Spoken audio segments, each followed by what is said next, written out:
दोस्तों, इसका बीज एक बार खा लो बार बार खाओगे।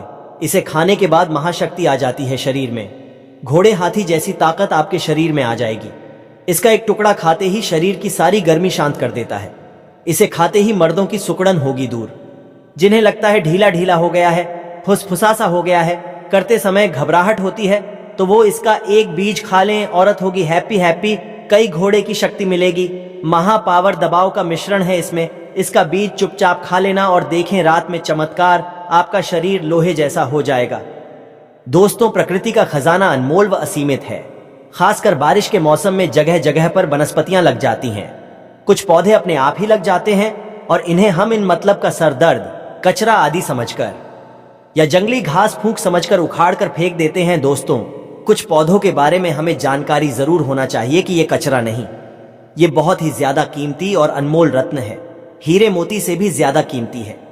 इनका औषधीय महत्व सर्वोप्रिय होता है। आज एक ऐसे ही छोटे से पौधे के बारे में जानकारी शेयर कर रहा हूं। मेरे घर पर भी ये पौधा लगा हुआ है। मैं चाहता हूं आपको भी इसकी जानकारी हो। ये किस चीज का पौधा है और इस पौधे का क्या फायदा है, हमें जरूर पता होना चाहिए।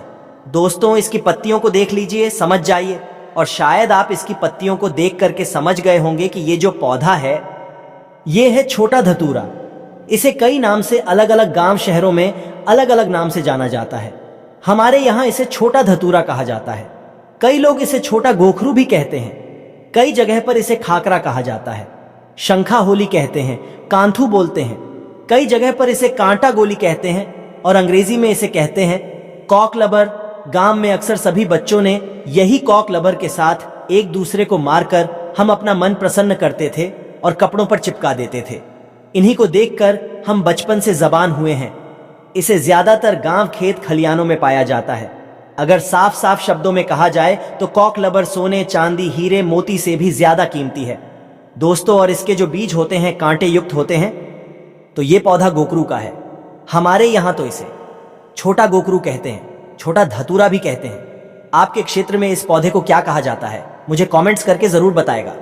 जनवरी फरवरी के महीने में इसमें बीज आना शुरू होते हैं। पहले हरे रंग के बीज होते हैं और फिर धीरे धीरे वे भूरे रंग के बीज होने लगते हैं। और ये बहुत ही औषधि गुणों का भंडार है। दोस्तों, शायद आपको पता नहीं होगा कि ये बहुत अच्छी एक जड़ी बूटी है, अमृत तुल्य है, महाशक्तिशाली है। इस जड़ी बूटी के आगे कई डॉक्टरी मेडिसिन फेल हो जाती है। तो कचरा आदि और सिरदर्द आदि समझकर इसे ना फेंके। ये एक पावरफुल जड़ी बूटी है जो कि बरसात के मौसम में अपने आप लग जाती है। कांटे युक्त इसके फल होते हैं। दोस्तों, हमें भारत माता का सम्मान करना चाहिए और धन्यवाद देना चाहिए कि हम भारत भूमि में रहते हैं। और ऐसे अमृत तुल्य और जड़ी बूटियां हमारे भारत भूमि में आज भी यत्र तत्र पैदा होती हैं। विदेश में लोग इस जड़ी बूटी के आगे इन पौधों को पाने के लिए तरसते हैं। और आपको ईश्वर का धन्यवाद देना चाहिए कि हमारे भारत भूमि में आज भी जड़ी बूटी और अमृत की तरह शक्ति रखने वाले पेड़ पौधे आज भी हमारे भारत भूमि में पैदा होते हैं। इसीलिए हमें भारत माता का सम्मान करना चाहिए और पेड़ पौधों को घर घर लगाना चाहिए, घर घर पहुंचाना चाहिए। दोस्तों, आप लोग एक दिन देख लेना, वो दिन दूर नहीं होगा जब लोग पेड़ पौधों को गले लगाएंगे, जड़ी बूटियों को गले लगाएंगे और अंग्रेजी दबाव को छोड़ देंगे। ये दौड़ जल्द आने वाला है, क्योंकि जड़ी बूटियों में अमृत होता है, साक्षात देवी देवताओं का वास होता है। अंग्रेजी दवा शरीर को सही तो जल्दी कर देती है, पर बाद में बहुत शरीर अंग्रेजी दवाइयों के सहारे ही चलता है। ऐसी दवा शरीर को जीते जी मार देती है, लेकिन पेड़ पौधों से निकला अमृत शरीर को अमर बना देता है, ताकतवर बना देता है। बुढ़ापे में भी जवानी की शक्ति रहती है। तो चलिए मैं अब आपको बताता हूं कि किन किन बीमारियों में यह फायदेमंद है। देखिए, इसकी पत्तियों को पीस करके इसका रस यदि आप अपने बालों पर लगाते हैं, मान लीजिए आपके सिर पर बहुत बाल नहीं है, गंजापन आ गया है, आप देखेंगे नए बाल उगना शुरू हो जाएंगे। जिन्हें बहुत ज्यादा हेयर फॉल होता है वे लोग तो भी इसे लगा सकते हैं। तो ये देखिए, इसके बीज, ये इसके बीज है। ये छोटा धतूरा दोस्तों आप देख सकते हैं। सूखने पर यह कुछ इस कलर का हो जाता है, जिसे हम लोग यहां पर छोटा गोकरू भी कहते हैं। इसके पत्तों को देखकर अंदाजा लगाइए। और कई लोग इसे खाखरा शंखा होली कहते हैं, कॉक लबर कहते हैं। इसके बीज जो होते हैं बहुत कंटक युक्त होते हैं, इसलिए तो कपड़ों पर चिपक जाते हैं। खासकर मैदानी इलाकों में खुले स्थान पर यह पौधा अपने आप ही उग जाता है। वर्षा ऋतु में यह अपने आप उगने वाला पौधा है। सड़कों के किनारे, मैदानी इलाकों में पानी से भरी हुई कई जगह पर यह बहुत आसानी से लग जाता है। ये पौधा अपने आप ही लगता है। यदि इसके पत्तों को पीसकर 2 से 3 बूंद इसके रस को दही के साथ लेने से बवासीर में बहुत आराम मिलता है। अक्सर मौसम बदलते ही सर्दी खांसी बच्चों को बड़ों को हो जाती है, तो इसके पत्तों को छांव में सूखा लें दूध के साथ। जी हां, इसके पत्तों को छांव में सूखने के बाद पीसकर दूध के साथ सेवन करने से सर्दी खांसी में बहुत आराम मिलता है। दोस्तों, कैसे हम कमजोरी को दूर कर सकते हैं? देखिए, आजकल के समय में ज्यादातर लोग कमजोरी की समस्या से परेशान हैं, क्योंकि हमारा लाइफस्टाइल इतना ज्यादा खराब हो चुका है कि हम अपने शरीर को वो सारे पोषक तत्व दे ही नहीं पाते हैं। तो चलिए जानते हैं कि कैसे इसका सेवन करना चाहिए। तो इनके पत्तों को सुखा ले, चूर्ण बना लें और दूध के साथ सेवन करने से आपके अंदर यौन शक्ति बढ़ती है, कमजोरी दूर होती है। तो बहुत ही सिंपल सा उपाय है, आप इसका इस्तेमाल कर सकते हैं। ये मर्दों में ढीलेपन को भी दूर करता है। अक्सर मर्दों का औजार बीवी के सामने जाते ही दम तोड़ देता है, मर जाता है। औजार ऐसे हो जाता है जैसे मानो कनपटी पर बंदूक रखती हो। बहुत ही कारगर सिद्ध उपाय है ये।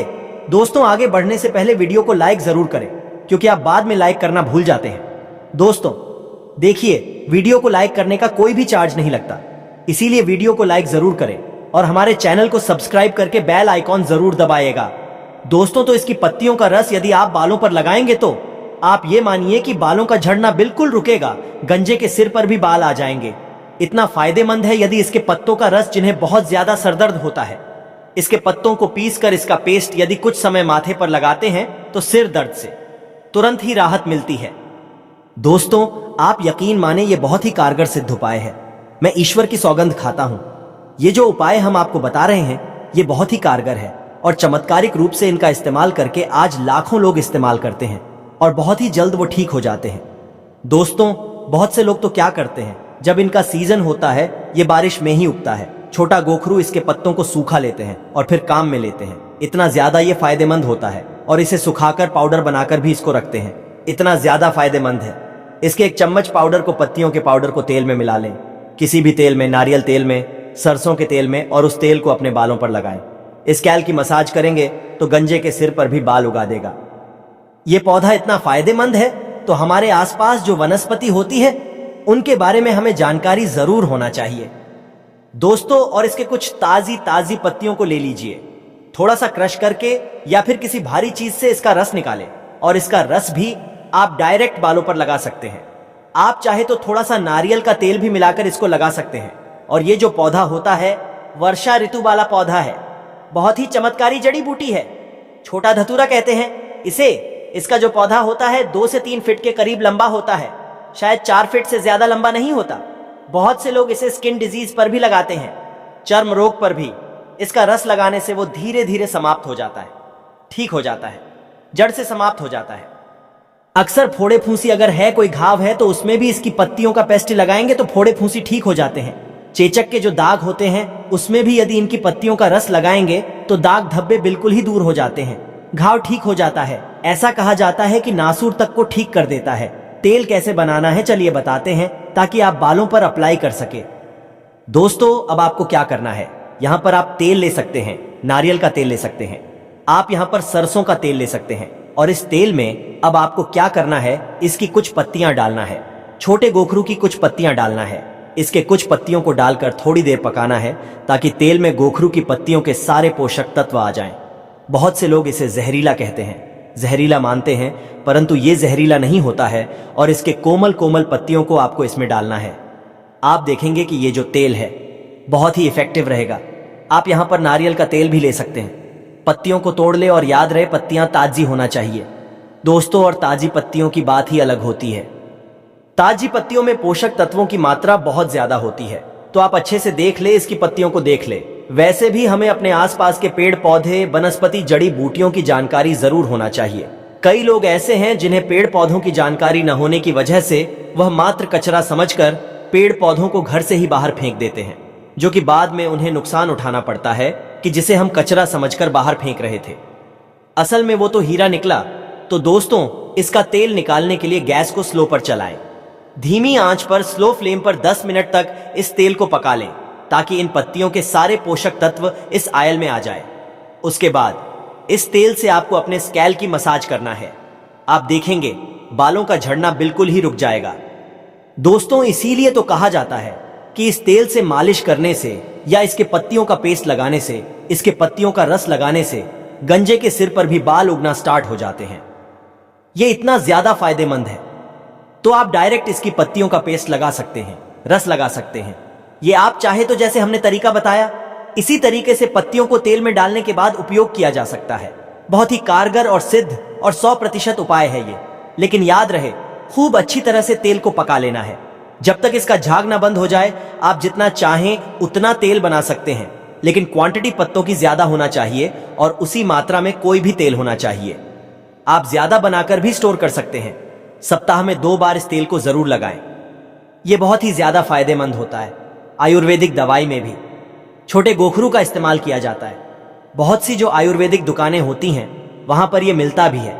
आजकल तो सूखे इसके बीज भी मिलते हैं बाजार में, तो ऐसे कई रोगों में इस्तेमाल किया जाता है। यह बहुत ही मेडिसिन प्लांट है, बहुत ही अच्छी जड़ी बूटी है जो कि गंजेपन की समस्या को तुरंत ही दूर करती है। इसके जो पत्ते होते हैं, थोड़े से पत्ते को अगर आप छुएंगे तो पत्ते थोड़े से खुरखुरे से होते हैं। स्वाद में इसके पत्ते थोड़े से कड़वे होते हैं, परंतु औषधि गुण इसमें भरपूर होता है। तेल को छानने के बाद आप इसे अच्छे से स्टोर कर लें। इस तेल से यदि मसाज करेंगे तो हेयर फॉल रुकेगा, नए बाल आना स्टार्ट होंगे। आपको खुद को अंतर महसूस होगा। आपके बाल कब निकल आएंगे आपको पता भी नहीं चलेगा। आप चौंक जाएंगे यदि पैर का नाखून धड़ से अलग हो गया है या टूटने वाला है, तब इसके पत्तों का कच्चा रस लगाएं। तुरंत नया नाखून निकलना शुरू हो जाता है और दर्द धीरे धीरे समाप्त हो जाता है। यदि आंखों के नीचे के घेरे काले पड़ गए हैं, डार्क सर्कल आ गए हैं, तब इनके पत्तों का ताजी रस उंगलियों की सहायता से या किसी कॉटन की सहायता से एक बूंद आंखों के नीचे वाले हिस्से पर हल्का सा लगा दें। डार्क सर्कल 1 हफ्ते में या 1 महीने में जड़ से समाप्त हो जाते हैं। यदि सर में बार बार जू हो जाती है, आप परेशान हो गए हैं। सर को खुजाते खुजाते आप पागल से हो गए हैं, सर बार बार गंदा हो जाता है, डैंड्रफ आ जाता है, तब इसके पके हुए तेल को सर में लगाएं और सर की मालिश करें। इसकी सुगंध से जूं आपके आसपास भी नहीं भटकेगी और डैंड्रफ आदि भी नहीं होगा। इसका तेल एंटीबायोटिक का काम करता है। दोस्तों, ये उपाय 100% कारगर सिद्ध है। उपाय अगर पसंद आए तो एक लाइक जरूर करें। कमेंट बॉक्स में बताएं आपको ये उपाय कैसे लगे।